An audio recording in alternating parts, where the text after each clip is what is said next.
Hello, नमस्कार दोस्तों, welcome to elevate coaching online classes Prayagraj. मैं डीपी चौहान। मैं आप लोगों के लिए यूपीपीएससी से कंप्यूटर असिस्टेंट, जैसा कि मैंने यहाँ पे पहले से लिखा है, यूपीपीएससी से कंप्यूटर असिस्टेंट सीए का पेपर हुआ है। जो ये पेपर जो हुआ है वो 23 अगस्त अर्थात आज ही के दिन हुआ है। तो दोस्तों, इस पेपर में कुल 100 प्रश्न पूछे गए, जिसमें रीजनिंग के, मैथ के प्रश्न हैं। तो दोस्तों, मैं आप लोगों के बीच रीजनिंग का जो प्रश्न है, सारे प्रश्न को हल करवाने वाला हूं। और आप लोग को एनालिसिस करना होगा कि आपके कोचिंग से, संस्थान से जो मैटर पढ़ाए जाते हैं, लिखाए जाते हैं, क्या वहां पर आपको मिल रहा है या नहीं मिल रहा है, ये आपको एनालिसिस करना है। तो ठीक है दोस्तों, आइए हम लोग शुरू करते हैं। मैं मोबाइल साइलेंट कर लेता हूं, फिर उसके बाद पढ़ना शुरू करते हैं। दोस्तों, मेरे पास जो पेपर है ये आपका सीरीज डी का है। ये जो कोड दिया गया है से कोई आपको लेना देना नहीं है, बस इतना जानिए कि सामान्य योग्यता एवं कंप्यूटर ज्ञान है इसमें। तो सामान्य योग्यता के अंतर्गत आपसे एप्टीट्यूड टेस्ट, जीएस और कंप्यूटर ज्ञान, ये सब चीजें पूछी गई हैं। तो दोस्तों, मैं इसमें प्रश्न को हल करवाने वाला हूं। तो मैं आपका जो है पहला प्रश्न करवा रहा हूं। दोस्तों, प्रश्न में मेरे पास दोनों लैंग्वेज में प्रश्न है। मैं क्या कर लेता हूं, इसको थोड़ा बड़ा कर देता हूं। ये थोड़ी लाइट मैं क्या कर लेता हूं, बंद कर देता हूं। ठीक है, क्लियर? अब आपको दिख रहा होगा। अब मुझे एक काम करना है दोस्तों। देखिए, दोनों लैंग्वेज में एक प्रश्न मेरे पास है। अगर आप चाहें तो दोनों भाषाओं में पढ़ करके आप प्रश्न का जवाब दे सकते हैं। प्रश्न यहाँ पर दिया गया है, 41 नंबर पर आपका लिखा गया है। भाषा अगर आप नहीं पढ़ पा रहे होंगे, नहीं दिख पा रहा होगा, तो मैं पढ़ के बता दे रहा हूँ। कह रहा है, in an examination in English 10% of students obtained first division if the data are represented by pie chart. ठीक है, what is the centre angle, मतलब केंद्रीय कोण पूछा जा रहा है, कॉरस्पॉन्डिंग टू फर्स्ट डिवीजन। ठीक है दोस्तों, ये आपका प्रश्न है। मैं इस प्रश्न को हिंदी भाषा में भी बता दे रहा हूं। देखिए, बहुत से मेरे ऐसे बच्चे हैं जो हिंदी भाषी हैं और उनको जब तक यहां पर न दिखाया जाए तो चीजें न समझ में आए। तो दोस्तों, प्रश्न में कह रहा है कि अंग्रेजी की एक परीक्षा में, मैं प्रश्न पढ़ भी दे रहा हूं, हो सकता है यहां पर दिख भी नहीं रहा क्योंकि स्कैन करने में कुछ चीजें त्रुटिपूर्ण रही होंगी, लेकिन हम लोग चाहते हैं कि जैसे पेपर हो फटाफट मैं आप लोगों के बीच में लेकर आ जाऊं, ताकि मेरा बच्चा सबसे पहले हो, मेरा मित्र, मेरा विद्यार्थी सबसे पहले हो। ठीक है दोस्तों, प्रश्न में कह रहा है, अंग्रेजी की एक परीक्षा में 10% छात्र प्रथम श्रेणी प्राप्त करते हैं। यदि आंकड़ों को एक पाई चार्ट द्वारा निरूपित किया जाता है तो प्रथम श्रेणी के संगत केंद्रीय कोण क्या होगा? सामने आपके पास ऑप्शन दिया गया है दोस्तों। जब आप पाई चार्ट में देखते हैं,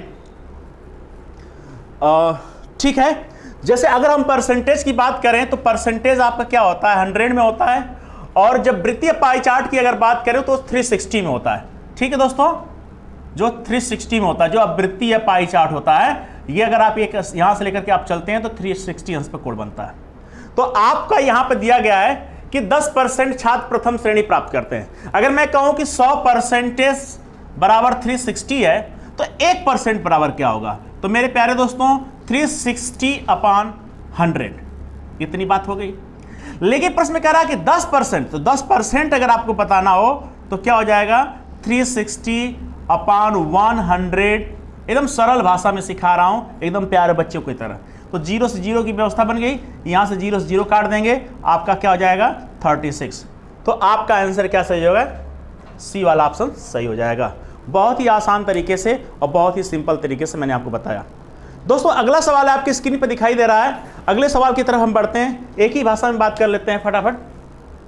देखिए, ये जो आपका प्रश्न दिया गया है, conditional number, letter and symbol, तो ये जो प्रश्न बन रहा है ये संख्या पे बन रहा है, नंबर पे बन रहा है। प्रश्न में क्या कह रहा है? कह रहा है कि नीचे दी गई अंक श्रृंखला में ऐसे कितने 6 हैं जिनके पहले, जैसे दोस्तों मैं एक बॉक्स यहां पे बना लूं, बड़ा इजी प्रश्न होता है, कोई भी विद्यार्थी लगा सकता है, आप थोड़ी सी भाषा अगर समझ पा रहे होंगे तो। कह रहा है कि ऐसे कितने 6 हैं जिनके पहले, अगर इधर जा रहे हैं तो पहले हो जाएगा आपका, और इसके बाद अगर आप जाएंगे तो बाद वाला हो जाएगा। ठीक है मेरे दोस्तों, कह रहा है कि जिसके ठीक पहले 5 है बट यहां पे 7 नहीं हो। 7 के बारे में कह रहा है कि 7 आप यहां पे 7 ना हो, मैंने काट दिया। ठीक है, बाकी कोई संख्या हो सकता है, 6 कोई भी संख्या हो सकता है, 6 के बाद 6 भी हो सकता है, 6 के बाद कोई भी संख्या हो सकता है, लेकिन 7 नहीं हो सकता, ये बस ध्यान दीजिएगा। तो अब इसमें पेयर आपको ढूंढना है। पहला आप देखिए यहां पे 6 तो दिया है, और इसके पहले क्या है 5 भी दिया गया है, लेकिन उसके ठीक बाद में क्या है 7 दिया गया, इसलिए दोस्तों ये वाला 6 नहीं होगा, इसको मैं काट दे रहा हूं। ठीक है, ये वाला नहीं होगा। अब यहां पे देखिए, यहां पे 6 आपका दिया गया है, इसके पहले 5 है और इसके बाद में क्या है आपका 4, तो यहां पर 1 आपका बन गया। ठीक है, और फटाफट अगर आगे बढ़े तो यहां भी देखो आपका 6 दिया गया है, और 6 के पहले 6 है, और ठीक बाद में कौन सी संख्या है, कोई संख्या 5 हो उससे कोई मतलब नहीं, पहले भी 5 हो सकता है, बाद में भी 5 हो सकता है, बट 7 नहीं हो सकता। तो यहां पर कितनी संख्या हो जाएंगी, 2 हो गई। और इसके पहले देखें यहां भी 6 है, और इसके पहले आपका 5 है, इसके बाद 7 नहीं है, ये 3 नंबर पर आ जाएगा। और यहां पर देखिए यहां भी एक 6 दिया गया, इसके पहले 5 है और इसके बाद जो है 7 नहीं है, तो ये भी हो जाएगा, ये 4 हो जाएगा। और अगर इस तरह की चीज अगर आप कम मिल जा रही हैं तो यहां पर अगर ऑप्शन देखें तो सबसे बड़ा ऑप्शन क्या है, अगर इससे बड़ा ऑप्शन नहीं है तो फिर फटाफट आप आंसर लगा के चले जाएं, अपने सेहत पर असर नहीं डालेंगे। फिर भी अगर आप कोशिश करना चाहें तो कर सकते हैं कि ऐसे कितने 6, आगे भी देख लीजिए, यहां पे 6 लगी, आगे 5 नहीं है, और यहां पे 6 है, इसके पहले 5 है, बट बाद में क्या है 7, ये नहीं हो सकता। तो कुल कितने हैं 4 हो जाएंगे।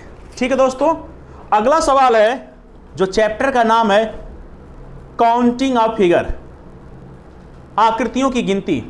और दोस्तों ये जानते ही है, इस तरह के सवाल या यही सवाल आपको क्लास में हल करवाए गए हैं, अगर आप चाहें तो अपने नोट्स में देख सकते हैं। अब आपसे पूछा गया है, एक विद्यार्थी आपका भाई को एग्जाम दिया है और उन्होंने अपने हिसाब से हल किए होंगे, और जैसे भी किए होंगे, अब यहां पे जो ऑप्शन लगे होंगे वो सही नहीं होंगे।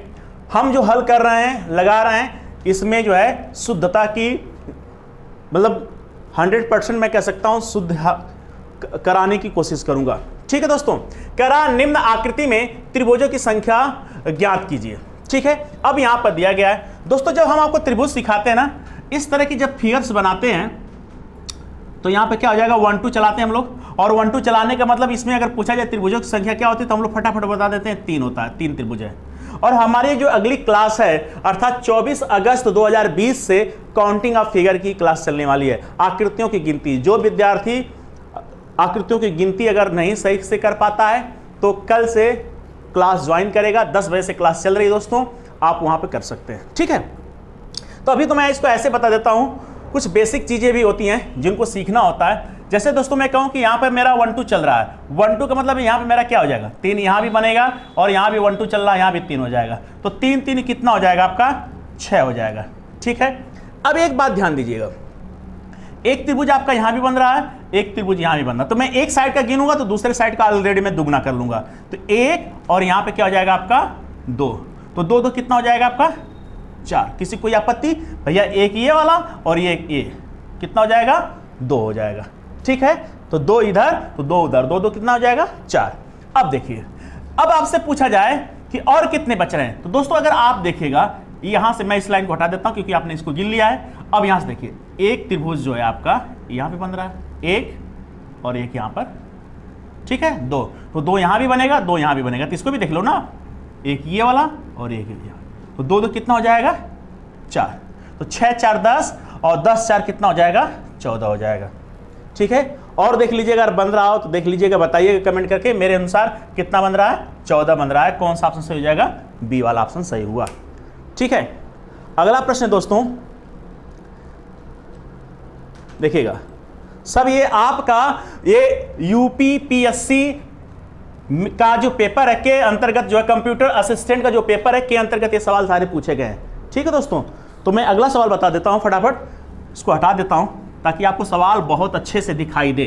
ठीक है दोस्तों, देखिए हम लोग भी पूरी टीम हमारी आपके साथ लगी रहती है, मेहनत करती रहती है। जैसे हमारे पास पेपर आया तुरंत हम लोग सॉल्व कर आपका करवा रहे हैं। ठीक है, तो कह रहा है कि सांख्यिकी परीक्षण में 40% छात्र पास होते हैं यदि इसको एक वृत्त चित्र मतलब पाई डायग्राम द्वारा दर्शाया जाए तो इसका केंद्रीय कोण क्या होगा। ठीक, इसके पहले वाला सवाल है, मैंने कहा कि परसेंटेज में अगर देखें तो 100% बराबर आपका क्या हो जाएगा 360 हो जाएगा। ठीक है ना, तो क्या हो जाएगा दोस्तों 100% बराबर 360 हो जाएगा।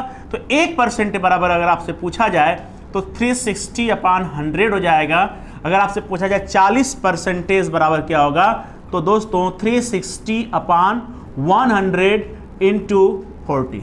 ठीक है, यहाँ पे 0 से ये 0 कट जाएगा और इस 0 से ये 0 कट जाएगा। अब क्या हो जाएगा, देखिए 4 का गुणा कर दीजिए 36 में, 36 दुना के 72, 72 दुना के 144 हो जाएगा। इतना कोण हो जाएगा, सी ऑप्शन से हो जाएगा। बड़े आराम से आप चाहे तो इस तरह के सवाल सेकेंडों में हल कर सकते हैं। ठीक है, अगला सवाल जो है दोस्तों रैंकिंग टेस्ट का है। बहुत ही शानदार सवाल है, बहुत ही आसान सवाल है। देखो आप जो विद्यार्थी आप अगर पेपर दिए होते तो सोचो, कभी कभी आप भी सोचते हो कि अरे यार ये पेपर मैं जब देता तो मैं समझे कि एकदम सब झंडा गाड़ के आ जाता है ना। तो चीज़ें हैं, कभी कभी ऐसा होता है कि जब आप पेपर नहीं देते हैं तो दूसरे का पेपर आसान लगता है, ऐसा होता है। ठीक है, और अपना पेपर कठिन लगता है। तो दोस्तों अगर आप सोचो कि अगर आप होते तो क्या करते, सारा प्रश्न हल करके आ जाते आप, क्योंकि चीज़ें आपको सिखाई गई हैं। ये रैंकिंग टेस्ट आप कह सकते हैं, ऑर्डर सीक्वेंस से संबंधित सवाल है, उसके चैप्टर का है। कह रहा है कि 35 विद्यार्थियों की कक्षा में रमेश का नीचे से 7वां स्थान है। जैसे ये कह रहा है कि एक पंक्ति दी गई। ठीक है मेरे दोस्तों, यहाँ पे है जो है एक पंक्ति दी गई है, इस पंक्ति में कुल जो विद्यार्थियों की संख्या 35 है, 35 है। और कह रहा है कि कक्षा में रमेश का नीचे से 7वां स्थान, अगर नीचे से अगर देखा जाए रमेश भाई यहाँ पे जो है 7वें स्थान पर है, 7वें स्थान पर है। यहाँ पे कौन है, रमेश है। ठीक है, और रमेश से पहले कितने लोग हो जाएंगे, 6 लोग हो जाएंगे। इधर 6 लोग, इसके बाद 7वें नंबर पर रमेश है। जबकि कह रहा है रूबी का ऊपर से, अगर मैं रूबी की बात करूं तो ऊपर से जो है रूबी जी यहाँ पे इनका स्थान क्या है, 9वां। कौन है, रूबी है। ठीक है ना, कौन है, रूबी, 9वां स्थान। और इनसे पहले की अगर बात करें तो कुल कितने लोग हो जाएंगे, 8 लोग।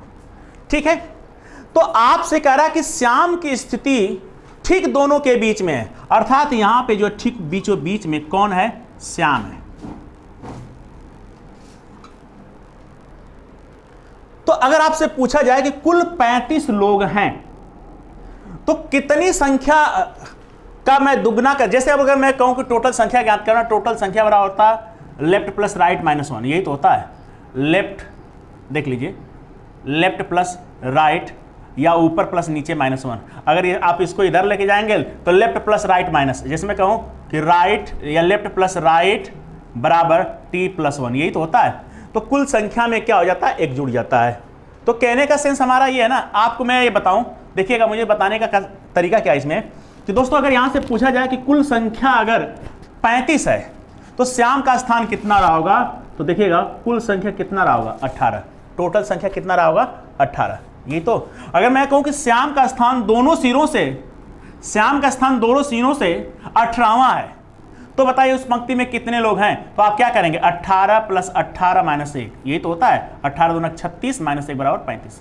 ठीक है ना। अब ये जानिए, चाहे नीचे से श्याम की बात हो चाहे ऊपर से श्याम की बात हो, अब क्या हो जाएगा, 18वां स्थान हुआ। अब पूछ क्या रहा है, पूछ ये रहा है कि रमेश की स्थिति श्याम से क्या है, रमेश की स्थिति श्याम से क्या है। अब ये बताइए, यहां से यहां तक श्याम है, 18वें नंबर पर है, और यहां से यहां तक 7वें नंबर पर कौन है, रमेश है। तो क्या करेंगे यार, 18 में से 7 घटा देंगे, क्या हो जाएगा, 11। तो क्या हो जाएगा, 11वां हो जाएगा। ठीक है, नहीं समझ में आ रहा है। देखिए अगर यहां पर मैं कहूं ये 7वां हो गया, अब यहां से अगर मैं कहूं तो क्या हो जाएगा, देखिए ऐसे अगर गिन लिया जाए तो कितनी संख्या हो जाएगी, 7 में कितना जोड़ दें कि 18 हो जाए, बोलिए 7 में कितना जोड़, क्योंकि रमेश को हम लोग यहां पे गिनेंगे ना। कहने का मतलब हमारे पास यहां पे क्या हो जाएगा, संख्या की अगर बात करें तो क्या हो जाएगा 8, 9, 10, 11, 12, 13, 14, 15, 16, 17, यहाँ पर 18। अब यहाँ पर रमेश है, और इसके पहले अगर बात करें तो यहाँ पे सातवें पर कौन है, तो 1, 2, 3, 4, देखिएगा 1, 2, 3, 4, 5, 6, 7, 8, 9, 10, 11।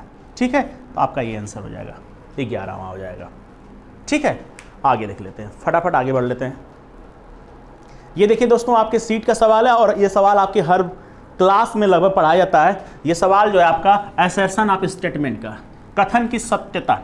अब आप सभी लोग जानते हैं, देखिए प्रश्न में कह रहा है कि विवाद में सदैव होता है, जबकि आपका उत्तर प्रदेश पुलिस में इस तरह का सवाल पूछा गया है मेरे प्यारे दोस्तों कि एक कैमरे में सदैव होता है, जैसे लिख देता लेंस, बैटरी, रील, जो भी आपसे पूछा जाता है, तो जो सबसे इंपॉर्टेंट चीज होता है वही बताना होता है। तो विवाद में चीजें होती हैं, बट इसमें सबसे इंपॉर्टेंट चीज क्या है, किस वजह से विवाद होता है, या विवाद में हमेशा क्या शामिल रहता है। तो नापसंद की बात तो होता ही नहीं, अन्याय की बात जो भी हो, लेकिन इसमें विवाद तभी होता है जब दोनों पक्षों में असहमति होती है।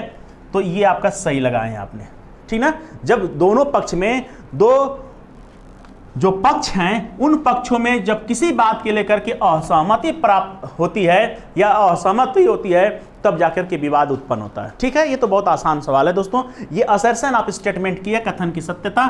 ये आपके सीट में 17 नंबर पे सवाल है। अगला प्रश्न है, ये भी देख लीजिए, आप चाहें तो लगा सकते हैं बड़े आराम से। कह रहा है कि 6 प्रक्षेपण का माध्य 80 है, एक नया प्रक्षेपण जिनका मान 150 है जोड़ दिया गया, तो अब 7 प्रक्षेपणों का माध्य होगा। तो दोस्तों अगर 6 प्रक्षेपण की बात करें तो मैं क्या कर सकता हूं, 80 × 6 कर दूं, तभी तो पता चल जाएगा। तो 8 × 6 = 48, कितना हो जाएगा, 480 हो जाएगा। तो ये 6 प्रक्षेपण का माध्य है। ठीक है, तो मुझे क्या करना है, 480 प्लस जो 7वां प्रक्षेपण का मान है वो कितना, 150 है। पहले मेरे पास कितना प्रक्षेपण था, 6 + 1, ये मुंजबानी कर सकते हैं। अब इसको जोड़ लीजिए, 0 में 0 जोड़ेंगे तो उसके सेहत पे कोई असर नहीं पड़ेगा, 0 हो जाएगा। और 8, 5, 13 को 3 कैरी 1 हो जाएगा, 4, 1, 5, 1, 6, और यहाँ पे कर देंगे 7। तो 7 × 9 = 63, 90। ठीक है, ये ऑप्शन आपका सी से हो जाएगा। बड़े आराम से कर सकते हैं आप लोग, एकदम एंजॉय करते हुए लगा सकते हैं। ठीक है, अगले सवाल पर चलते हैं हम लोग दोस्तों। देखिएगा, अगर आपको अच्छा लगे तो हमारे चैनल को सब्सक्राइब करें, और अच्छी वीडियो पाना है, अगर आप चाहते हैं कि मुझे सिलेक्शन पाना है, तो यहाँ पर एकदम शुद्ध चीज़ें मिलेंगी। आप हमारे चैनल को सब्सक्राइब करें, ताकि अगर कोई भी वीडियो आपके पास जाए, हम लोग यहाँ से अपलोड करें, तो सबसे पहले आपके पास नोटिफिकेशन चला जाए। ठीक है, और उसका सदुपयोग कर पाएं आप। देखिए दोस्तों, अगला सवाल है, कह रहा है कि 1 से 100 तक कितने ऐसे अंक हैं जो न केवल 4 से पूर्ण रूप से विभाजित हैं, अपितु उनमें एक अंक के रूप में 4 है। मतलब कह रहा है कि 1 से लेकर के 100 के बीच में जो संख्याएं दी गई दोस्तों, उसमें वह संख्याएं 4 से पूर्णतः विभाजित हों। तो 4 से पूर्णतः विभाजित होने का सेंस क्या है, आप तो समझ ही रहे हैं, 4 से विभाजित हो, लेकिन अपितु उसमें एक अंक के रूप में 4 हो। तो इसके लिए आपको मेरे हिसाब से कोई स्पेशल कोई सूत्र नहीं है, मैं संख्या काउंट कर दे रहा हूं। यहां पे 4 हो जाएगा, फिर क्या हो जाएगा, देखिए 14 कटेगा नहीं आपसे, दूसरी संख्या हो जाएगा 16 हो जाएगा, लेकिन उसमें संख्या 4 नहीं है, 24 हो जाएगा। 24 के बाद हो जाएगा आपका 40 हो जाएगा, तीसरी संख्या, फिर 44 हो जाएगा, फिर 44 के बाद 48 हो जाएगा। ठीक है, ये भी 4 से कट जाएगा, 12 × 4 = 48। तो कितना हो गया, 48, फिर क्या हो जाएगा 64, 64 के बाद क्या हो जाएगा 84, बाकी ठीक है। अब देख लीजिए कुल कितनी संख्या बन गई, 1, 2, 3, 4, 5, 6, 7। तो ये हो जाएगा ऑप्शन सी होगा। बाकी आप अपने हिसाब से भी लगाइएगा, देखिएगा क्या है। अब ये देखिए एक मैथ का भी सवाल है, तो आप लोग लगाइएगा, इसकी स्क्रीनशॉट ले लीजिएगा, और इसका जो आंसर जो है आप हमारे कमेंट बॉक्स में करेंगे। ठीक है, फटाफट आप लोग स्क्रीनशॉट ले लीजिए, और उसके बाद लगा करके कमेंट बॉक्स में इसका आंसर बताएंगे। ठीक है दोस्तों, अगले सवाल पर चलते हैं। देखिएगा, अब इस तरह का सवाल तो हम बताते ही हैं आपको, ये मैथमेटिकल रीजनिंग के अंतर्गत आता है दोस्तों। और मैं आपको बता दूं क्या, कि यदि 10 बच्चे 10 पृष्ठ 10 मिनट में लिख सकते हैं तो 5 बच्चे 5 पृष्ठ लिखेंगे। ये पीसीएस में भी इस तरह का सवाल पूछा गया है। पीसीएस 2015 का जहां तक मुझे याद है उसमें ये इस तरह का सवाल पूछा गया, तो उसमें शायद इस तरह से लिखा गया था 5 बच्चे 5 पृष्ठ को 5 मिनट में लिख सकते हैं, तो बताइए कि 3 बच्चे 3 पृष्ठ को कितने मिनट में लिखेंगे, कुछ ऐसे लिखा गया था, दिन में लिखेंगे। ठीक है, इसी तरह का सवाल एसएससी में भी पूछा गया स्टाफ सिलेक्शन कमीशन में कि 10 लड़के 10 दिन में 10 किलोमीटर चलते हैं, तो बताइए 3 लड़कों को 10 किलोमीटर चलने में कितने दिन लगेंगे। तो कुछ चीज़ें होती हैं दोस्तों जो सूत्र से भी लग सकता है, बाकी आप तो बहुत ही अच्छे तरीके से आपको हल करना आता है। अगर मान लीजिए मुझे सूत्र से इसको हल करना है तो MDH बराबर MDH अपान RW, MDH अपान RW। अब आप सोचेंगे सर ये क्या हो रहा है, तो M1 D1 H1 R1 W1 M2 D2 H2 R2 W2 ये चीज़ें हैं। तो जितनी जितनी राशि दी गई हैं आप इसकी व्यवस्था कर सकते हैं। देखिए अगर M1 D1 दिया गया है, मैं कहूँ 4 आदमी किसी कार्य को 5 दिन में कर लेते हैं, तो कुछ ऐसे 2 आदमी उसी कार्य को कितने दिन में कर लेंगे, M2 D2, ठीक है ना। लेकिन आपका सवाल इस पे नहीं है, सवाल आपका क्या कह रहा है, इसमें आपके बच्चे भी हैं, कार्य भी हो रहा है, समय भी हो रहा है। तो इसको मैं क्या कर सकता हूँ, ऐसे ले लेता हूँ M1 H1 अपान W1 M2 H2 W2। देखिएगा तो कह रहा है कि 10 बच्चे दिख रहा होगा यहाँ पे, 10 बच्चे 10 पृष्ठ को, 10 का मतलब 10 कार्य हो रहा है, कितने समय में, H का मतलब समय मान लेना, T मान लेना, समय जो भी आप अपने हिसाब से कोई भी वेरिएबल आप लिख सकते हैं, ठीक है। 10 लड़के 10 पृष्ठ को 10 मिनट में लिख सकते हैं, तो बताना कि 5 बच्चे 5 पृष्ठ को कितने मिनट में लिखेंगे, मतलब समय ज्ञात करना। यहां पे क्या करना, समय ज्ञात करना। बहुत से बच्चे तो ऐसे लगाएंगे 10 लड़के 10 पृष्ठ को 10 मिनट में लिखते हैं, तो 5 बच्चे 5 पृष्ठ को 5 मिनट में लिखेंगे, जैसे भाई साहब लगाए हैं। तो ये सब चीजें हैं, तो आप क्या करेंगे, ये आपकी व्यवस्था हो जाएगी, यहाँ पे ये कट जाएगा, तो समय बराबर क्या हो जाएगा, या H1 बराबर क्या हो जाएगा, 10 हो जाएगा। ठीक है, तो कौन सा ऑप्शन सही हो जाएगा आपका, C ऑप्शन सही हो जाएगा। बहुत ही अच्छे तरीके से, बहुत ही शानदार तरीके से आप लगा पा रहे होंगे। देखिएगा ये आपका जो है नॉन वर्बल का है, ठीक है। अब इसमें जो दिया गया है एक समस्या आकृति दी गई है, और समस्या आकृति को समझना कि समस्या क्या है, उसके साथ क्या व्यवहार हो रहा है। देखिए मैं पूरी बात दिखा देता हूं। अब ये कह रहा है कि ये समस्या इस तरह से बन रही है। अब इसको क्या होता है ना, जब दोस्तों जब नॉन वेरिएबल अगर आपके पास आ जाता है, नॉन वर्बल जो आप बोलते हो, अगर इस तरह से आ जाता है, तो इनके आकृति के, इसमें भाषाएं तो लिखी नहीं रहती, इसकी शकल देखकर, इसकी संरचना को देख करके हम बताते हैं कि इसके साथ कौन सा व्यवहार हुआ है, या इसके साथ कोई एंगल में घूम रहा है, या चीजें हैं, मूवमेंट किस तरह से हो रहा है, घड़ी की दिशा में, घड़ी की विपरीत दिशा में इत्यादि। जब हम आपको नॉन वेरिएबल पढ़ाएंगे तो सारी बातें बताने वाले हैं, बट इस प्रश्न को फटाफट हल करने वाले हैं। तो दोस्तों आप इसके साथ व्यवहार में देखें तो यहाँ पे क्या आप देख पा रहे हैं। तो अगर आप देखें तो मुझे तो आकृति सेम ऐसे ही लग रही है, लेकिन यहाँ पे चीजें आपका इस तरह से हो रहा है। लेकिन मुझे अगर बताना हो दोस्तों, तो यहाँ पे देखें घड़ी की दिशा में क्या हो रहा है, घड़ी की दिशा में 90 अंश क्या हो जा रहा है, 90 अंश घूम जा रहा है। बट अगर ये वाली लाइन देखें और इस वाली लाइन में देखें तो थोड़ा सा कुछ अंतर है, बट हो सकता है एग्जामिनर जो बनाए होंगे डिजाइन या इस आकृति को बनाए होंगे तो चीजें इधर उधर हो गई होंगी, बट ठीक है। ये क्या हो रहा है, 90 अंश घूम जा रहा है। अब ये वाली आकृति अगर दी गई है, अगर इसको 90 अंश घुमाएंगे तो आपका ये तो प्लस जैसा ये बना ही रहेगा, और ये क्या हो जाएगा, ऐसे हो जाएगा। तो इस तरह से अगर आप देखें तो कौन सी आकृति में हो रहा है, पहली बात तो ए नहीं होगा, सी नहीं होगा, ना डी होगा, तो कौन सा ऑप्शन सही हो जाएगा, बी ऑप्शन सही हो जाएगा। मुझे उम्मीद है कि आपको ये चीजें बड़े आराम से, बहुत ही शानदार तरीके से समझ में आ चुकी होंगी। ठीक है दोस्तों, अगला सवाल है, देखिए ये भी नॉन वर्बल का ही सवाल है। कह रहा निम्न आकृति में से 3 किसी रूप से समान है और चौथी आकृति चुनिए, मतलब चौथा बताना है कि इसमें अलग क्या है। कहने का मतलब है कि इन चारों आकृति, ये भी देखिए नॉन वर्बल का ही प्रश्न है, और इसमें भी इनकी शकल को ही देख करके आपको बताना होगा कि क्या अंतर हो रहा है। तो मेरे प्यारे दोस्तों, अब इसमें देखें, मतलब कहने का सेंस हमारा है कि इसमें अगर आप देखें जो पहली आकृति, मतलब इनकी शकल जो है एक जैसी, मतलब दोनों की संरचना एक जैसी है। मतलब ये बड़ा भाई तो छोटा भाई, आप समझ रहे हैं, तो बुरा ना मानिएगा, बड़ा भाई छोटा भाई इस तरह की चीजें ना ध्यान रखिए। बस कह सकते हैं कि जो बाहर की आकृति, अगर मैं कहूं कि ये रेक्टेंगल है, आयत है, तो ये भी क्या है, आयत है। दूसरे में क्या है, वृत्त है, तो ये भी क्या है, वृत्त है।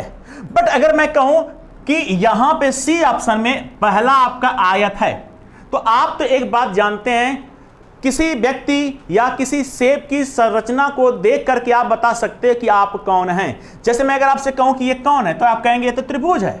अगर मैं कहूं ये कौन है, तो आप कहेंगे तो वृत्त है। यदि मैं कहूं ये क्या है, तो आप कहेंगे चतुर्भुज है। अगर मैं पूछूं कि जिसकी चारों भुजाएं बराबर है, तो आप कहेंगे ये तो सर्ववर्ग है। अगर मैं कहूं कि ये बड़ी भुजाएं हैं और ये वाली छोटी भुजाएं, तो कहेंगे सर ये तो आयत है।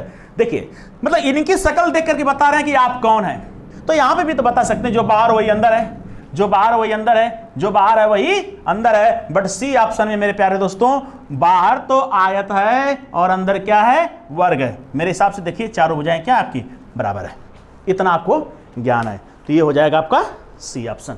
तो ठीक है दोस्तों, अगर आपको स्क्रीनशॉट लेना रहता है तो आप ले लिया करिए। अब हम आगे बढ़ जाते हैं। अगला सवाल आपके पास है, देखिएगा। कह रहा लड़कियों की एक पंक्ति में सरिता दोनों छोरों से 20वीं है। पंक्ति में लड़कियों की संख्या, देखिए जो विद्यार्थी आपने हल किया है, सी ऑप्शन लगाया है। अगर आप इस तरह के सवाल गलत कर पाते हैं तो सोचिए कि आप जो है अच्छा नहीं कर रहे हैं, अपने भविष्य के साथ क्या कर रहे हैं, धोखा दे रहे हैं। ये सवाल कोई भी मेरा विद्यार्थी होगा, अगर क्लास किया होगा तो बड़े आराम से लगा सकता है। आपको मैंने बताया टोटल संख्या बराबर लेफ्ट प्लस राइट माइनस 1, चाहे वो प्रारंभ से और अंत से कहे, ऊपर से नीचे से कहे, दोनों संख्याओं का योग -1। लेकिन यहां पर कह रहा है कि लड़कियों की एक पंक्ति में सरिता दोनों सिरों से 20वीं है, चाहे आगे से कहें चाहे पीछे से कहें, चाहे ऊपर से कहें चाहे नीचे से कहें, चाहे बाएं से कहें चाहे दाएं से कह रहे हैं, दोनों सिरों से 20वीं है। तो 20 + 20 - 1, तो क्या हो जाएगा भाई, तो 20 दूना 40, 39 हो जाएगा। लेकिन इस तरह का जब सवाल आता है ना, तो कोई भी लड़का होता है ना, क्या करता है, 2n कर देता है, टोटल संख्या बराबर 2n - 1 लगा देता है फटाफट। तो ये अपने हिसाब से दिमाग में रखे रहते हैं, क्योंकि ये बहुत छोटी छोटी बातें यार जो आपको याद रहता है। तो आपका कौन सा ऑप्शन सही हो जाएगा, बी ऑप्शन सही हुआ। तो इस तरह के सवाल को देखकर घबराने की कोई जरूरत नहीं है। मुझे उम्मीद है कि मुझसे बताने से पहले ही आप लोग लगा लिए होंगे। लेकिन आपको इस तरह से सवाल हल नहीं करना होगा। एग्जाम में जाएं तो ऐसे कहें 20, 39, अगर कहूं कि 11 तो क्या हो जाएगा 21, अगर मैं कहूं 5, क्योंकि पीसीएस में पूछा गया मेरे दोस्तों कि वृक्षों की एक पंक्ति में, पीसीएस ही करवाया है पेपर, यूपीएससी करवाया है पेपर, तो पीसीएस में जो पेपर में जो सवाल पूछा गया था, कह रहा था कि वृक्षों की एक पंक्ति में एक वृक्ष दोनों सिरों से 5वां है, तो बताइए उस पंक्ति में कुल कितने वृक्ष हैं। तो 5 × 10 - 1 डायरेक्ट आंसर लिखना होता है, ये नौटंकी करने की जरूरत नहीं है। मुझे उम्मीद है कि आपको समझ में आ गया होगा। अगला सवाल है, यह भी पूछा गया है, इसमें पूछा गया है हाउ मेनी ट्रिंगल, इसमें पूछा गया है does the following figure contain, मतलब आपसे कह सकते हैं कि दी गई आकृति में कुल कितने फिगर हैं। तो ठीक है दोस्तों, मैं आपका दिखा देता हूं। यहाँ पर मुझे अच्छे से नहीं दिख रहा है, मैं देख लेता हूं कि दूसरा पेपर भी मेरे पास है क्या। हाँ देखिए, यहाँ पर दिखाई दे रहा है। अगला प्रश्न है, अब यहाँ पर क्या है, कह रहा है कि दी गई आकृति में कुल कितने त्रिभुज हैं। तो मैं यहाँ पे फिगर बना देता हूं इसको, और मुझे उम्मीद है कि जो बच्चा पढ़ रहा है इसमें देख रहा होगा और क्लास के नोट्स से मिला रहा होगा, तो एकदम सेम टू सेम यही सवाल पूछा गया है। और ये सवाल दोस्तों पीसीएस में भी पूछा गया है। जो लड़का दिया होगा 2017 वाला पीसीएस, वो देख लेगा पेपर, शायद जहां तक मुझे याद है उसमें पूछा गया।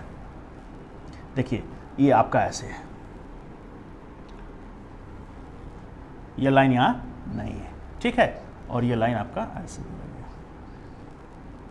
ये रहा। सेम टू सेम यही सवाल पढ़ाया हूं दोस्तों, कोई गलत नहीं है, कोई कुछ नहीं है, बड़ा आराम से लगा सकते हैं। अब जैसे मैं कह रहा हूं कि जैसे जिस विद्यार्थियों को काउंटिंग ऑफ फिगर नहीं आता है, कल से मेरी क्लास आ रही है आकृतियों की गिनती की, आप उस क्लास को पूरा देखें जो लाइव होगी 10 बजे से 10 AM से, ठीक है, सोमवार से 10 बजे सुबह से जो है आपकी क्लास हो लाइव होगी। तो दोस्तों मैं आपको बताऊं, अभी जैसे इसके पहले भी एक सवाल त्रिभुजों की गिनती से पूछा था, जैसे कहा कि यहाँ 1 2 लिखा है, 1 2 का मतलब क्या हो जाएगा 3 त्रिभुज।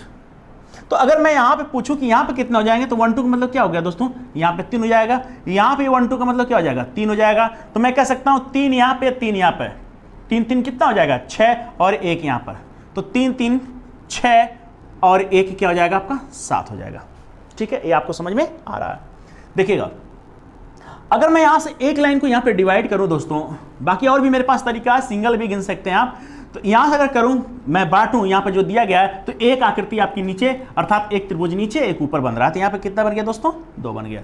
उसी प्रकार से अगर मैं इसको 2 भागों में अगर बांट रहा हूं तो एक त्रिभुज इधर बन रहा है एक त्रिभुज इधर बन रहा है, तो यहां पे कितना त्रिभुज बन गया 2, तो 2 2 कितना हो जाएगा 4। और दोस्तों अगर आप देखिए तो जो सबसे बड़ा वाला यहां पे बन रहा है एक त्रिभुज हो जाएगा, तो 7 4 11 और 1 जोड़ देंगे तो 12 त्रिभुज हो जाएगा। ठीक है, उम्मीद है आपको समझ में आ रहा है। लेकिन दोस्तों अगर यहां पर अगर होता ये ऐसे अगर जुड़ जाता तो इसमें त्रिभुजों की संख्या क्या हो जाती 16 हो जाती। ये भी मैंने सिखाया है, ये भी सिखाया है, और मैं बार बार कहता हूं कि ये सवाल इंपॉर्टेंट हैं। IMP में हमेशा बोलता रहता हूं, देख लेना अपने नोट्स में मैंने IMP लिखवाया है कि नहीं लिखवाया है। ठीक है, देखिए अब रहा ये सवाल कैसे लगाएंगे आप। सीरीज का सवाल है, इस सीरीज के सवाल को कैसे आप लगाएंगे, कुछ समझ में आ रहा है? कोई बताएगा इसको? देखिए जैसे मैंने आपको पहले ही बताया दोस्तों, सवाल है 7 है 23 है 55 है और 109 दिया गया। जैसे अगर आपसे मैं कहूं कि जब सवाल आपको समझ में ही नहीं आ रहा है, उस स्थिति में क्या करें, इसका अंतर निकालें। जैसे मान लीजिए कि मुझे नहीं आ रहा है, तो मैं क्या करूंगा, इसका अंतर निकालूंगा, और जब इसका अंतर मैं निकालूंगा तो क्या हो जाएगा, 16 में मैं 7 जोड़ दूं, 16 8 23 17 हो जाएगा, नहीं 16 हो जाएगा, तो क्या हो जाएगा 6 12 13 3, ठीक ना 16। अब इसका अंतर निकालो, तो बताओ 5 में से 3 चला जाए क्या बचेगा 2 हो जाएगा, और 5 में से 2 चला जाए 32 हो जाएगा। अब इसका अंतर निकालो, 9 में से 5 चला जाए क्या हो जाएगा 4 हो जाएगा, और 10 में से 5 चला जाएगा 5 हो जाएगा, तो ये क्या बन गया यार 16 हो गया। अब यहाँ पर अगर आगे भी अंतर निकालें तो इसका हो जाएगा 16, और इसका अंतर निकालें तो 4 में से 2 चला जाए आपका 2 हो जाएगा, और 5 में से 3 चला जाए 2 हो जाएगा। ठीक है, तो मैं कह सकता हूं 16 में कितना जोड़ दूं कि 22 हो जाए 6, तो ठीक मैं क्या कर लेता हूं, यहां भी मैं क्या कर लेता हूं, यहां पर मैं क्या कर देता हूं 6 और जोड़ देता हूं, 6 जोड़ूं इसमें।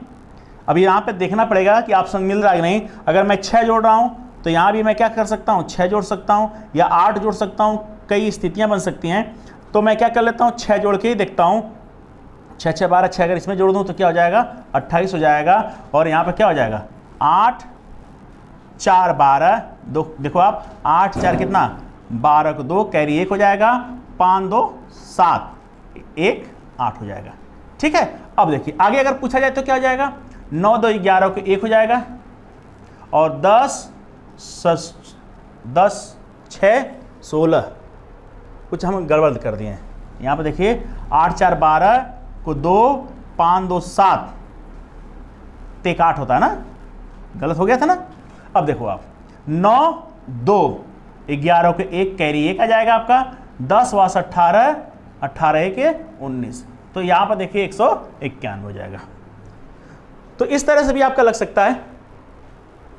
बाकी अगर आप चाहें तो कुछ और कर सकते हैं क्या,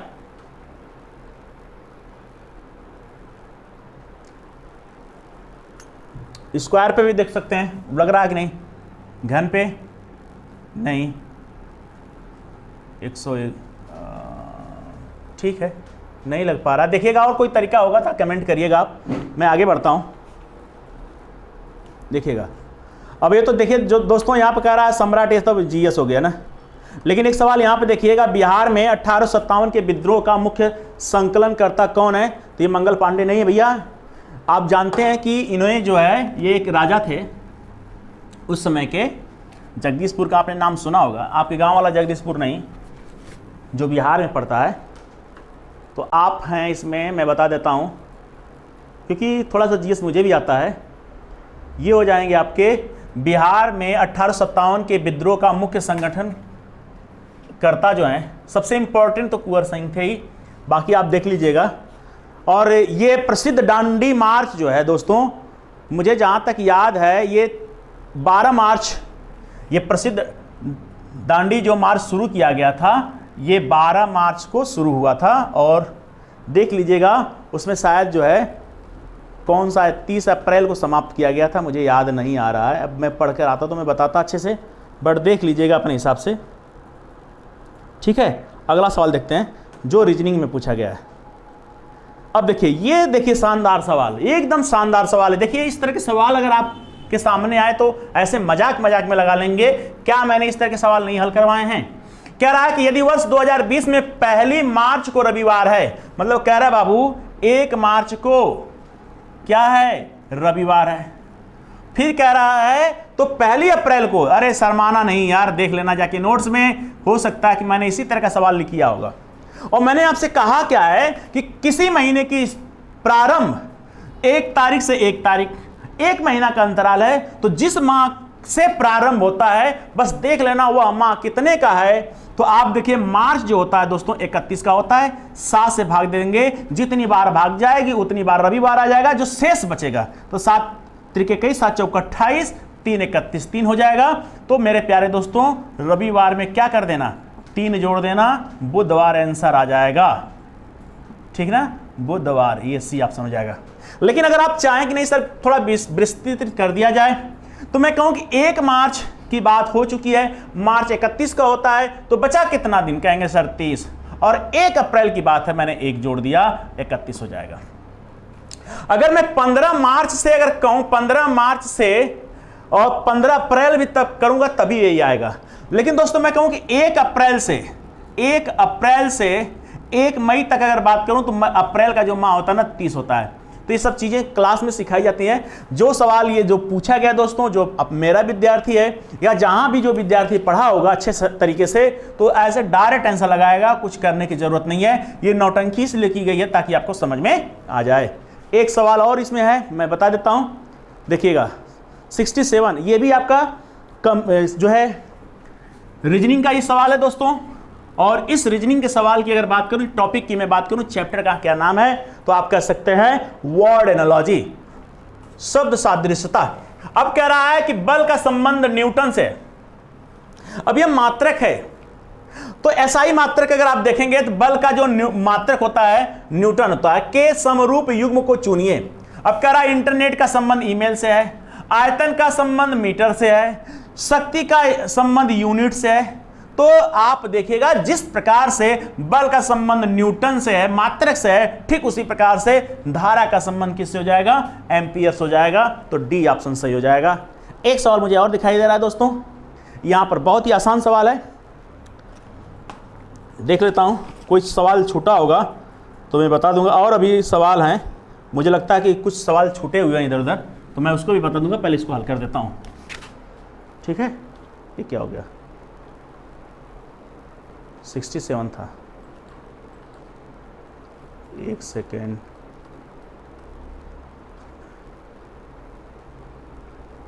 ये रहा 68। बहुत इजी है यार। कह रहा है कि आपसे, देखिए मैं यहां पर लिख देता हूं, कह रहा है प्लस का अर्थ भाग है, यहां पे 12 लिखो ना, यहां प्लस है, प्लस के स्थान पे भाग लिख दो 6, और भाग का अर्थ क्या रहा है, भाग का अर्थ माइनस है, यहां पे माइनस लिख दो, माइनस कितना 3 लिख देना। फिर कह रहा है कि माइनस का अर्थ क्या है, गुणा है, यहां माइनस है, यहां पे क्या कर देना, गुणा कर देना। फिर कह रहा है जो गुणा है ना भैया, उसका अर्थ क्या है, प्लस है, यहां पे प्लस कर देना। तो जब क्या करेंगे, आपको मैंने सिखाया ना, भागु जो घर, मतलब आपको भागना नहीं, आप तो घर पे ही हैं, भाग गुणा जोड़ और घटाना। जैसे आपने नाम सुना होगा बोर्ड मास का,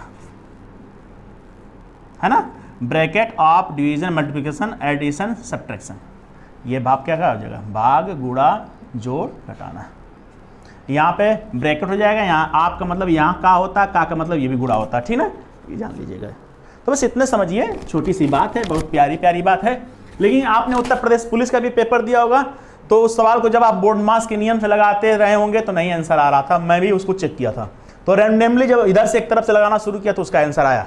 तो रीजनिंग में भाषा कभी कभी चीज़ें जो दी जाती है ना, ऐसा ही कह देता है कि चलो लगाओ, और आप विद्वान तो है नहीं कि वो क्या सोच रहे हैं और आप क्या सोच रहे हैं, हम तो नियम से लगाएंगे। तो हम लोग का जो नियम है दोस्तों ना, पहले क्या करेंगे, हम लोग पढ़ते हैं का को पहले काटिए, ता पीछे दो भाग, गुणा करो धन जोड़ के, और ऋण को क्या करेंगे, सारी नौटंकी आप जानते हैं। अब यहां पर मैं क्या करूंगा, काट दूंगा, 2 हो जाएगा, माइनस 3 दुना के क्या हो जाएगा 6, और प्लस क्या हो जाएगा 8। अब एक बात तो कुछ विद्यार्थी कसम खा लेते हैं कि पहले हम जोड़ेंगे उसके बाद घटाएंगे। मैं कहता हूं यार चाहे जोड़ो चाहे घटाओ, इसके सेहत पे कोई असर नहीं पड़ेगा। तो अब आप देखिए ये नहीं कि अब इनको जोड़ें 8 6 14, फिर ऐसा नहीं, क्योंकि आप देखेंगे जिस संख्या के पहले सिंबल लगा है उसके बारे में बात हो रही है। तो यहां पे -6 है, तो आप क्या करेंगे, इसको जोड़ लेना, प्लस प्लस, क्यों 8 तो 10 हो जाएगा, और 10 में से 6 घटाएंगे 4। अरे भाई आप इसका अंतर निकालो, चाहे आप इसका अंतर निकालो, प्लस 2 2 2 4 हो जाएगा। जैसे आप सोचो वैसे कर ले सकते हो, तो ऑप्शन सही हो जाएगा, बी ऑप्शन सही हो जाएगा। ठीक है, अब देखिए थोड़ा सा सवाल इधर उधर हो गया था और कुछ सवाल और बचे हुए हैं, मैं इनको भी बता देता हूं। देखिएगा अगला सवाल है, लगा लीजिए, ये भी आपका मैथमेटिकल रीजनिंग का है और बहुत ही आसान है। दिख रहा है कि नहीं, मैं यहां पे लिख भी दे रहा हूं।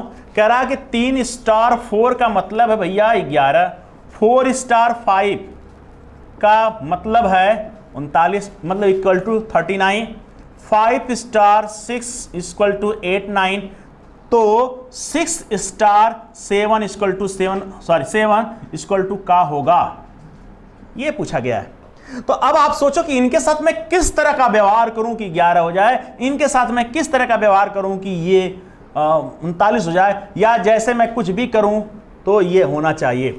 तो अब इसके लिए क्या करेंगे, देखिए अगर इसको आप हल करें तो क्या है, 3 गुणे 4 -1। अब एक बात ध्यान दीजिएगा, 3 गुणे 4 गुणे 1 -1 बराबर कितना, 4 3 12, 12 का नंबर 12, 12 में से घटा देंगे 11।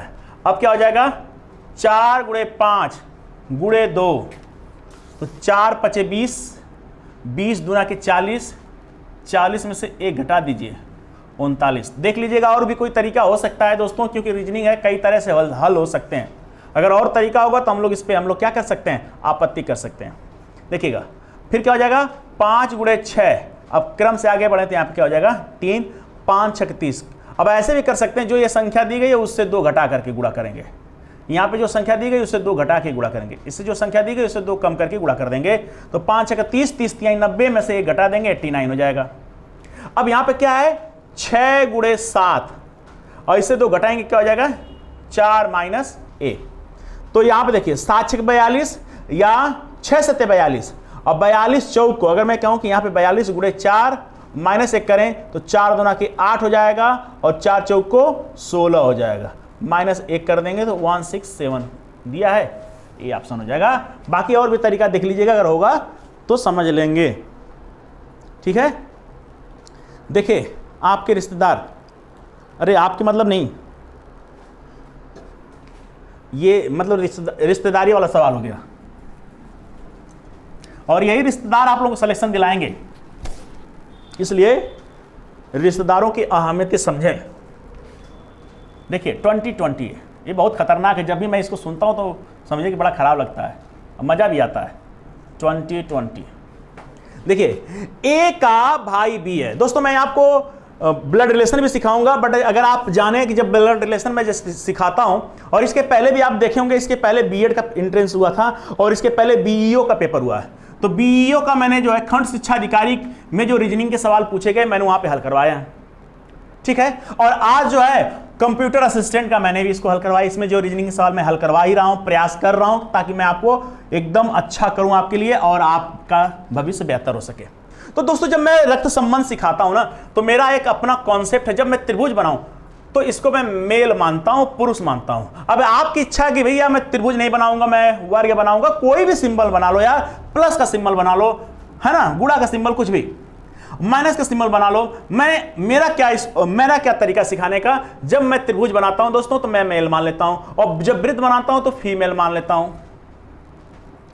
थोड़ा सा ये बनाने में सुविधा होती है, और इसकी जो शेप होती है ना, ये प्लस माइनस में छिपता नहीं है कहीं, तो बड़े आराम से सवाल लग जाता है, क्योंकि इससे लिंग भी क्लियर हो जाता है। लिंग क्लियर होने का मतलब कि लड़का है कि लड़की, स्त्री के पुरुष से बातें क्लियर हो जाती हैं। तो देखो ना, कह रहा है ए का भाई बी है, यहां पे कह रहा है ए, का भाई क्या है? बी है। तो ए का भाई बी है, बी पुरुष है, लेकिन ए क्या है? अभी क्लियर नहीं है। अब कहेंगे सर भाई है तो ये भी भाई होगा। अरे भाई नहीं, बहन भी हो सकती है ना, हो भी सकता है। जब आगे मैं प्रश्न पढ़ूंगा तो आगे की जो चीजें वो बताएंगी, बट अभी ये बात हो रही कि ए का भाई कौन है? बी है। फिर कह रहा ए जो है सी का पुत्र है। कभी कभी देखिए पढ़ते समय पुत्री भी आप पढ़ लेते हैं, और जब पुत्र को पुत्री पढ़ते हैं वही गलती करते हैं आप, क्योंकि आपका क्या है, देखिए मैं आगे नहीं बोल पाऊंगा। कह रहा है कि ए जो है सी का पुत्र है। कौन पुत्र है? ए पुत्र है। किसका पुत्र है? सी का। सी के बारे में नहीं पता है, कौन है? कहेंगे सर क्यों नहीं पता है? भाई जब ये पुत्र है तो क्यों नहीं पता है? अरे मुझे इतना नहीं पता है कि ये स्त्री है कि पुरुष है। अगर स्त्री हो तो मां हो जाएगी, अगर पुरुष है तो पिता हो जाएगा। हम लोग तो यही जानते हैं। तो आप बताइए, अभी तो नहीं बता सकते हैं कि मम्मी है कि पापा हैं, नहीं बता सकते हैं। तो अभी देखिए ए और बी है, लेकिन ये दोनों भाई हो गए। क्यों? क्योंकि ए का भाई बी है और जो है ए जो है सी का पुत्र है, तो ये भाई भाई हो गए।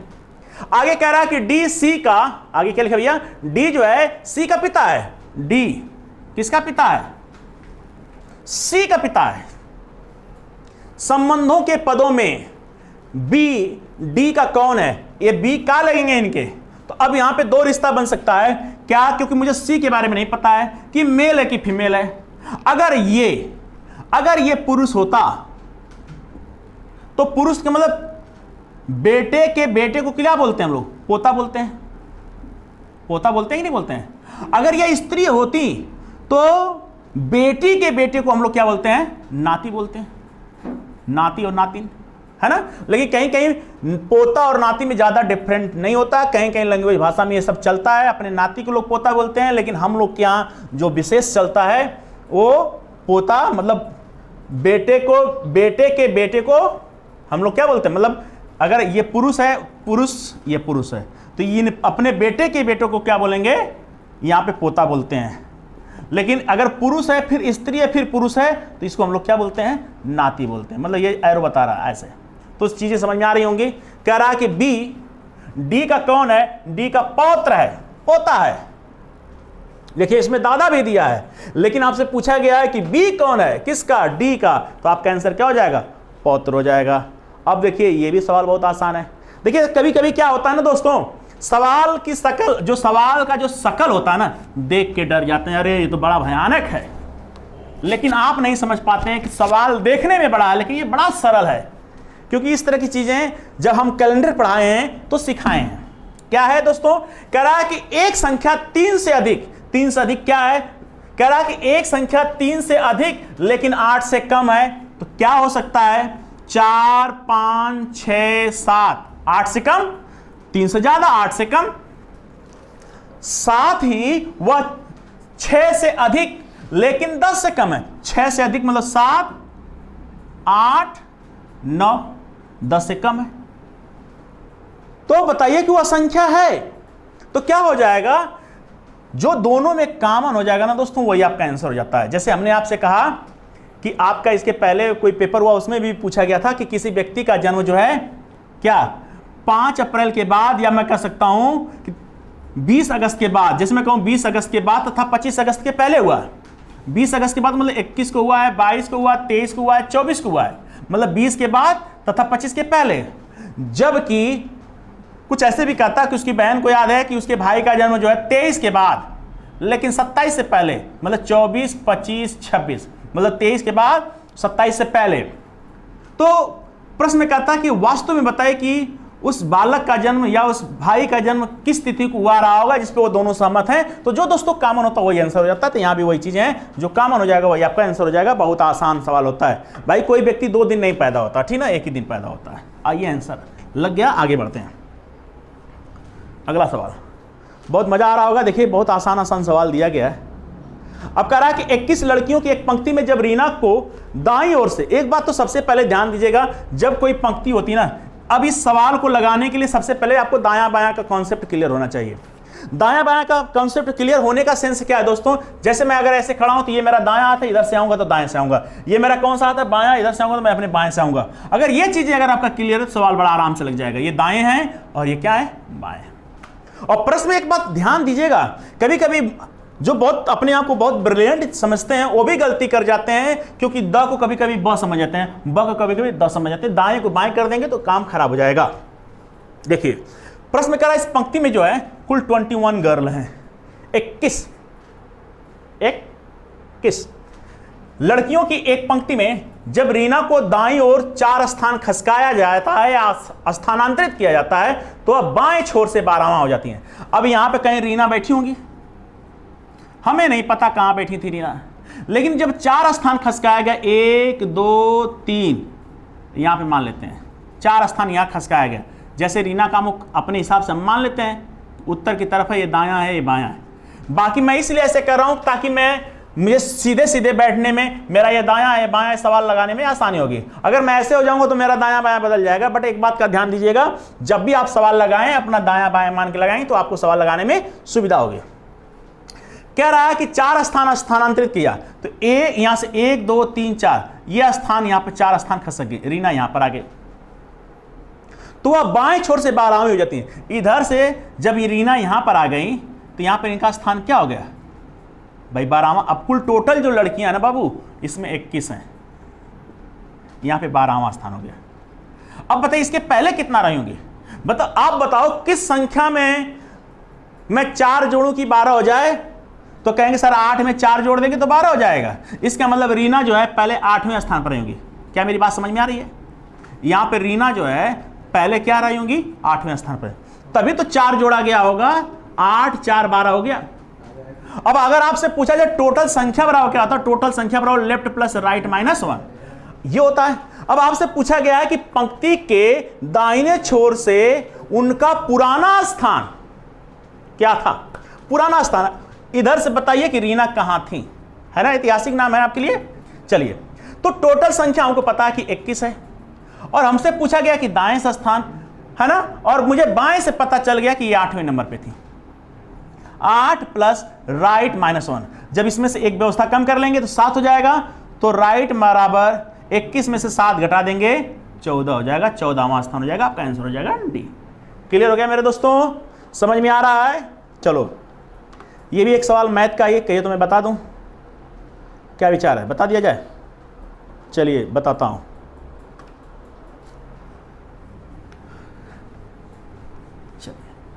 कह रहा है कि 100 मीटर की दौड़ में ए 6 किलोमीटर प्रति घंटा से दौड़ता है, और यदि ए बी को 10 मीटर आगे से दौड़ने की रियायत देता है, मतलब कहता है कि मुन्ना है बच्चा, थोड़ा सा तुम आगे से दौड़ लो मैं पीछे से दौड़ता हूं, और फिर भी बी को 12 सेकेंड से हरा देता है, तो बी की चाल क्या है ये बताना है।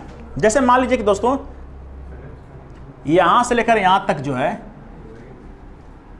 100 मीटर की दूरी है। कितनी दूरी है?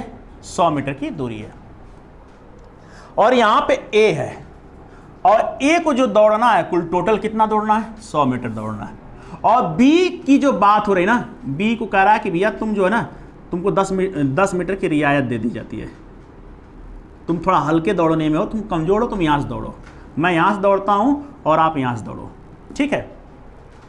तो बी को कितना दौड़ने की बात हो रही है? 90 मीटर दौड़ने की बात हो रही है, और ए को कितना दौड़ने की बात हो रही है? 100 मीटर की दौड़ने की बात हो रही है। तो आपसे कह रहा है कि 100 मीटर की दौड़ में ए 6 किलोमीटर प्रति घंटा से दौड़ता है, ठीक है। यदि ए बी को 10 मीटर आगे से दौड़ने की रियायत देता है, और फिर भी बी को 12 सेकेंड से हरा देता है, तो बी की चाल। तो सबसे पहले आप बताइए कि जो 100 मीटर दौड़ा है 6 किलोमीटर प्रति घंटा के हिसाब से अगर कोई व्यक्ति 100 मीटर दौड़े तो समय निकाल लीजिए आप। तो आप क्या जानते हैं, चाल बराबर क्या होता है? दूरी बटा क्या होता है? समय। तो समय अगर आपको ज्ञात करना हो तो समय बराबर क्या हो जाएगा? समय बराबर दूरी बटा चाल हो जाएगा। तो दूरी कितनी दोस्तों? 100 मीटर, और चाल क्या है बताइए? 6 किलोमीटर प्रति घंटा। और 6 किलोमीटर प्रति घंटा को यदि आपको मीटर प्रति सेकेंड में बदलना है तो क्या करेंगे? 5/18 से गुणा कर देंगे, ठीक ना? सही है। तो इसको आप क्या कर देंगे, काट देंगे, 3 हो जाएगा, 6 दूनी 12 6 18 और 5 दूना के 10, ये 20 हो जाएगा। और आप जानते हैं कि जब ये उसकी जो है ऊपर गुणा करेंगे तो 20 क्या हो जाएगा, ये 60। ये 60 सेकेंड में 100 मीटर दौड़ेगा। क्लियर है ना? जो ए जो दौड़ रहा है वो कितने सेकेंड में दौड़ रहा है, 60 सेकेंड में दौड़ रहा है। लेकिन आपसे कह रहा है कि बी जो है को 12 सेकेंड से हरा देता है। 12 सेकेंड से हरा देता है, मतलब बी भी 60 सेकेंड दौड़ रहा होगा और ए भी 60 सेकेंड दौड़ रहा है। लेकिन बी जो है 12 सेकेंड से हार जाता है, अर्थात जो बी जो है अगर ये 90 मीटर की जो दूरी तय करता तो उसको 90 मीटर की दूरी तय करने में उसको कितना समय लग जाता, 60 + 12 सेकेंड और ज़्यादा लग जाता है। तो 60 में अगर 12 जोड़ेंगे तो क्या हो जाएगा, 72 सेकेंड। बी को अगर दौड़ना होगा तो 72 सेकेंड लगेगा, मतलब 72 सेकेंड लगेगा। तो आपसे पूछा गया है कि यही तो 90 मीटर की दूरी उन्होंने दौड़ा है, तो अब इस 90 मीटर की दूरी में उसकी चाल बता दीजिए। तो आप बताइए तो कितनी दूरी है, 90 है। मैं कहाँ लिख दूँ, यहाँ पे दिखेगा बी द्वारा कुल दूरी जो है 90 है और समय कितना लग रहा है, तभी तो चाल निकालेंगे। तो चाल बराबर क्या हो जाएगा, दूरी बटा समय। तो यहां पर क्या हो जाएगा, समय कितना लग रहा है, 72 सेकेंड। ठीक है, और 72 सेकेंड को क्या करेंगे, किलोमीटर प्रति घंटा के हिसाब से अगर करेंगे तो क्या हो जाएगा, 18/5 से गुणा कर देंगे। इतना कर सकते हैं, सही है कि नहीं, गलत हो रहा क्या?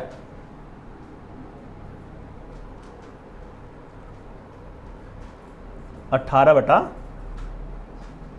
5 से गुणा करना। देखिए मैं नीचे गलती कर रहा था। तो 18 चौक क्या हो जाएगा, 72 हो जाएगा।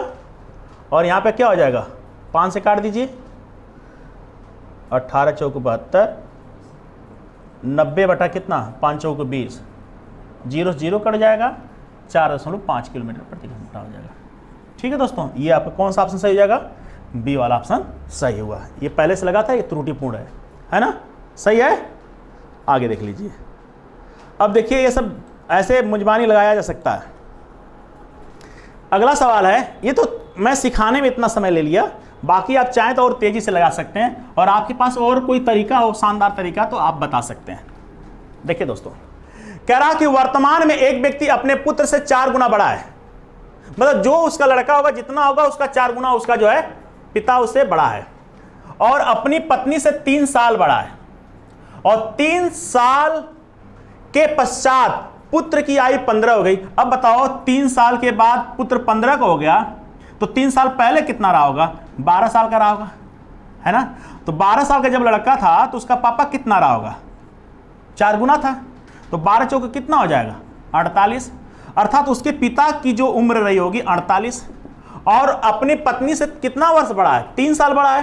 तो उनकी जो पत्नी है 45 में से क्या, सॉरी 12 चौका 48 में से 3 घटा दीजिए, कितना हो जाएंगे, 45 हो जाएगी। तो फिर कह रहा है कि व्यक्ति की पत्नी की आयु 5 साल पश्चात क्या होगी, तो 5 साल पश्चात मतलब 5 साल में 5 जोड़ दीजिए, 5 साल बाद पूछा गया ना, तो 45 में 5 जोड़ दीजिए, 50। ऐसे मैंने मुजमानी बता दिया, 50 साल हो जाएगा, ऑप्शन डी सही हो जाएगा, बाकी अपने हिसाब से आप भी देख लीजिएगा। ठीक है, यहां पर एक सवाल और दिखाई दे रहा है, मैं लगा देता हूं फटाफट इसको भी, देखिएगा। कह रहा केशव उत्तर की ओर 30 मीटर चला। अब यहां पर मैं लास्ट वाली लाइन पढ़ लेता हूं, वह प्रारंभिक बिंदु से कितनी दूरी है। अगर पूछता किस दिशा में चलता तो मैं डायरेक्ट बताता, लेकिन पूछ रहा है कि वह अपने प्रारंभिक बिंदु से कितनी दूरी पर है, तो सारी व्यवस्था करना पड़ेगा। कह रहे हैं केशव भाई जो हैं उत्तर दिशा में कितनी दूरी तय कर रहे हैं, 30 मीटर चल रहे हैं। फिर पश्चिम में मुड़ गए, पश्चिम तो आपका इधर नहीं है, इधर है, कितना चलना है भैया, 20 मीटर चल रहे हैं। ठीक है, पश्चिम में चल गए, पश्चिम में कितना चल गए, 20 मीटर चला। पुनः उत्तर में मुड़ा और 10 मीटर चला, उत्तर में मुड़ेंगे तो इधर जाएंगे ना भैया, कितना चले, 10 चल गए। और अंत में पूर्व की ओर 50 चले। अब देखिए अंत में 50 चले और ये 20 है, तो इस लाइन के सीधे में अगर हम आ जाए यहां पे 50 की बात करें तो ये मेरा 20 है, ये वाली दूरी बराबर है। तो अगर मैं कहूं ये टोटल मेरी 50 मीटर की दूरी है, तो मेरे पास बचा कितना, 30 मीटर बचा ना, 50 में से 20 घटा दीजिए, 50 में से 20 घटाएंगे तो 30 मीटर हो जाएगा, ये दूरी मेरी हो जाएगी। वो आरंभिक बिंदु से कितनी दूर है, और ये 30 मीटर है और ये 10 मीटर है, तो 30 और 10 कितना हो जाएगा, 40 मीटर। अभी मैं आपको डायरेक्शन पढ़ाया हूं और यही सवाल अर्थात इसी तरह का सवाल मैंने बताया था। ये मेरा पाइथागोरस इधर से बन रहा है और जो मैंने बताया था यूपीएससी का सवाल था इधर से बन रहा था, ठीक ना, या हो सकता है यही रहा होगा सवाल। तो आप जानिए कि ये आपका कर्ण हो जाएगा, या आप लंब मान लीजिए चाहे इसको, आप तो सारी बातें जानते ही हैं। तो क्या हो जाएगा 40 का स्क्वायर प्लस 30 का स्क्वायर, 4 चौको 1600 प्लस 900, 16 9 25 00। अभी आप देख लीजिएगा इसके ठीक पहले, अर्थात मैं कह सकता हूं कि जब डायरेक्शन में पढ़ा रहा था तो आज के 2 दिन पहले ठीक यही सवाल पढ़ाया गया था। क्या हो जाएगा, 50 मीटर हो जाएगा। कुछ करना नहीं यार, देख लेना, मिला लीजिएगा, सेम टू सेम यही सवाल बताया गया था। हो सकता है कि इसकी चित्र इधर बन रहा था, जो मैं सिखाया था चित्र इधर बन रहा था, सेम यही सवाल था। तो दोस्तों ये रहा कुल पेपर का सवाल। मैं देख लेता हूं और कोई सवाल तो छूटा नहीं ना, मेरे पास पेपर है ही। तो मुझे लगता है कि मैंने सारे सवाल आपके बता दिए बहुत ही शानदार तरीके से। आप अपनी राय देंगे कि मैंने आपके साथ सही किया कि नहीं किया। बाकी अगर आपको ये बातें अच्छी लगें तो आप हमारे चैनल को सब्सक्राइब करें और वीडियो को लाइक कर दें, वीडियो को अपने दोस्तों में शेयर कर दें और बेल आइकन दबा लेंगे तो जैसे हम लाइव आते हैं किसी वीडियो को लेकर के दोस्तों, तो तुरंत आपके पास नोटिफिकेशन चला जाता है। ठीक है, तो आज के लिए बस इतना ही दोस्तों, ढेर सारी शुभकामनाओं के साथ धन्यवाद।